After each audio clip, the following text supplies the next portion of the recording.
Hey there, welcome to Farmcraft. Farmcraft, talking about coronavirus. Yeah, I'll admit, I never expected to be doing a video on something like this. But I have a major in biology, and people that know me understand what I'm saying. I have some close attachments to the healthcare industry, let's put it that way. And I do know a little something about this, so I have an idea. Is it a cure for the coronavirus? I don't know. Want to discuss it, I want to throw it out there, and hopefully it'll get in front of the right people so that if it is effective, people can do something with it. So let me show you what I'm talking about. I have some personal experience with immune deficiency, so I'm going to explain really quickly how the immune system works in really basic terms. Really, this is, any immunologist is going to be in the corner hugging his knees and cringing.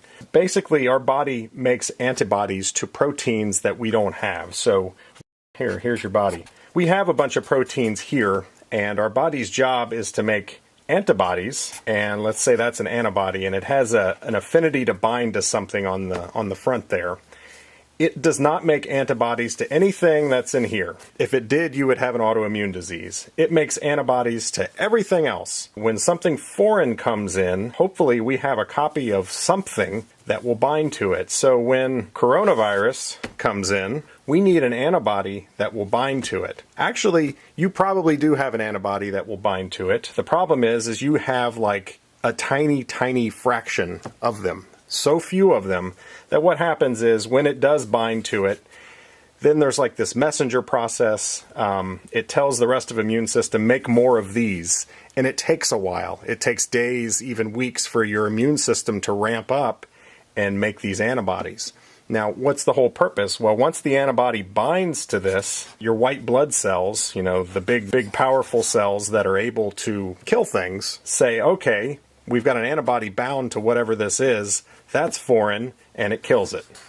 So what you need is these antibodies. We need these antibodies to bind to coronavirus to tell our white cells to go attack that coronavirus and kill it.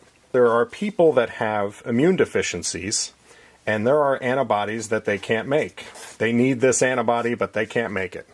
Maybe they have a genetic defect, various reasons. What they do is they take donors, they take a bunch of people, and they get blood from them.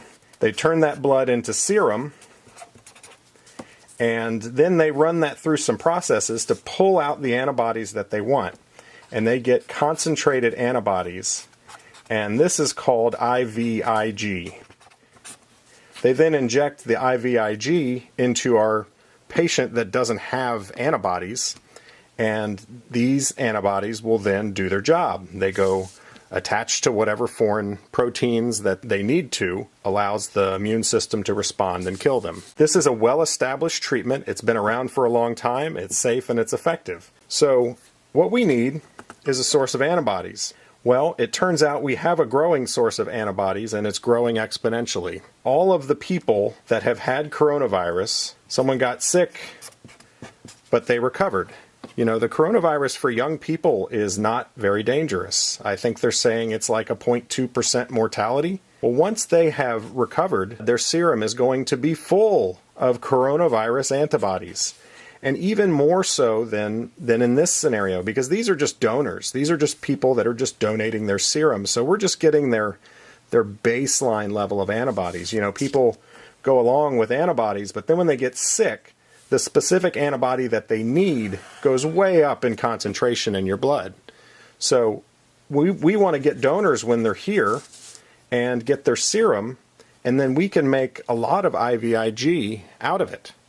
And we could then potentially treat people that are critically ill with this. If you're in the ICU, if you're needing breathing support or something like that, maybe this would work.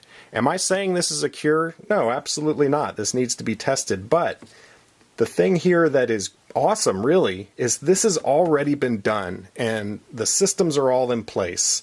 How to test serum, how to make sure it's safe, how to concentrate antibodies out of the serum, what are the risks of injecting patients with serum.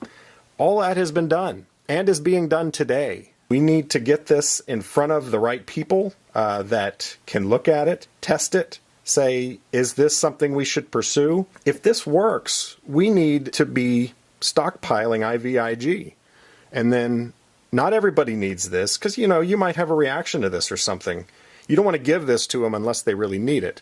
Some other examples of IVIG, other than just giving it to people that don't have a good immune system. If you need a rabies shot, they give you IVIG. So this is used for rabies. This is what antivenom is. If you get bitten by a snake, you are getting antibodies from someone else's serum that has the antibody to that venom. Now, they might be making some of this stuff in labs. I'm not really sure about that, but I know that that has been done, that antivenom is made from serum. So this is not a crazy pie-in-the-sky kind of idea. This is something we do all the time. We've just never been in a situation where we're going to have hundreds of thousands of people that need this IVIG while at the same time having millions of people with the exact antibody that they need. We need to look at this. We need to get this in front of some people that can maybe take it to the next step. So think of it this way. People with immune deficiencies, they're deficient of a certain antibody that they need, are getting this treatment now, and it's saving their lives, and they're doing very well with it.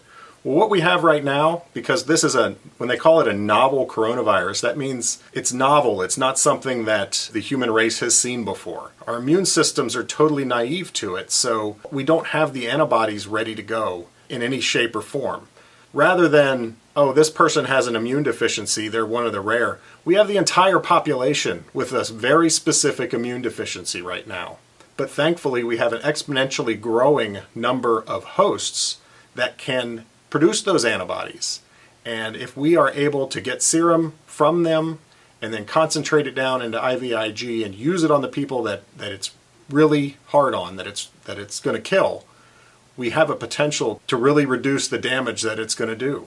So, why am I telling you on YouTube through Farmcraft? Well, I have called the CDC, I've called the Department of Health, I've called the Red Cross, I've been transferred, I've been put on hold until the line disconnected, I've been sent a voicemail. Everybody's overwhelmed, nobody's listening.